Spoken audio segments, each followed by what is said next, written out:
Today on the compliance tip of the day, we're going to look at some current M&A issues under the FCPA from the domestic perspective. The compliance tip of the day.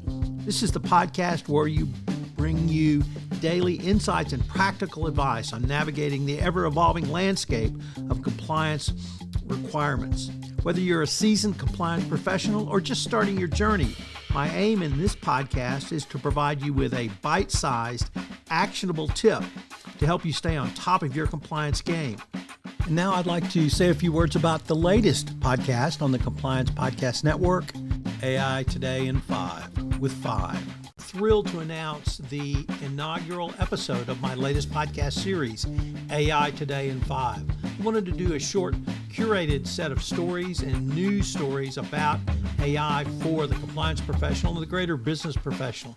You can check it out on Megaphone, the Compliance Podcast Network, Spotify, iHeartRadio, or Apple, or wherever great podcasts are listened to. Check out AI Today in 5. Today, we visit what are some key investment strategies for a compliance professional that you can use in your budgetary process and moving forward with your CFO.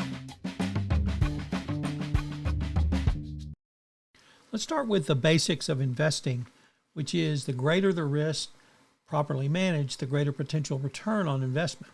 From there, we turn to what an investor type would think about managing a risk. What sort of models would they use? How would those models assist a compliance professional to manage risk? With proper risk management, then you can create a huge return on your compliance investment. It's this relationship between risk and return and not just the existence of whether there's risk at all. The amount of risk that someone is willing to take on is generally tied to the return they expect or the return they think is possible. For the compliance professional, that is giving color to paint new words. It allows you to speak finance language a little bit better with a CFO type. Finally, for someone with legal training, certainly like myself, even if you don't actually understand all of these concepts, it appears you understand them at a high enough level to be talking across the table. But it really boils down to a question between risk and return. So what are the categories of investments in the alternative space? The first is certainly private equity investment, and the second is venture capital investing. A private equity investor is going to try to make a bunch of bets. Then they're going to try to have a return virtually on all of those bets. And with a standard deviation, the volatility of the range of outgoing are going to be a particular concern and relatively more dialed in. This allows them to protect the downside of buying good businesses that are probably below or proven to some level. While there is obviously downside, hopefully there will be protection and upside as well. On the other side of the fence is venture capital investing, which tends to have a much wider standard deviation of return. Here, investors take on companies at an earlier stage. They may not yet be proven. They may not yet be cash flow positive. They may not have even found their legs in the marketplace. But here, 1 in 10 investments pan out, although when they hit big, it can be big. Both examples are important because they demonstrate the lens through which a finance professional will look at the potential compliance program investment. There's a wide range of how a finance person is going to think about risk. It's not simply, is there risk or not, because there's always risk.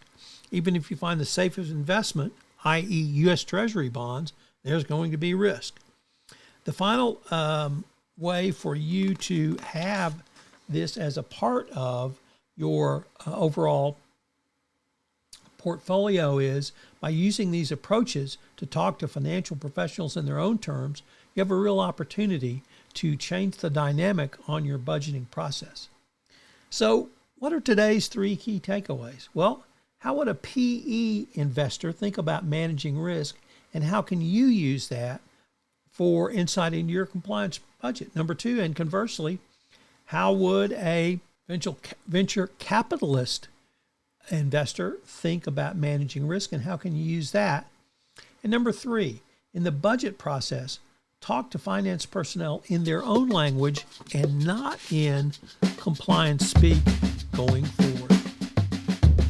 One of the things that I'm happy to do for you, the compliance profession, is if you have a question or a series of questions you would like some compliance tips on, I'm happy to take any requests that you might want, certainly anonymize them and give you a quick tip, either one quick tip or maybe a week's worth of quick tips. So if you have any tips you want about your compliance program, you can shoot me an email at tfox@tfoxlaw.com. This podcast was created and produced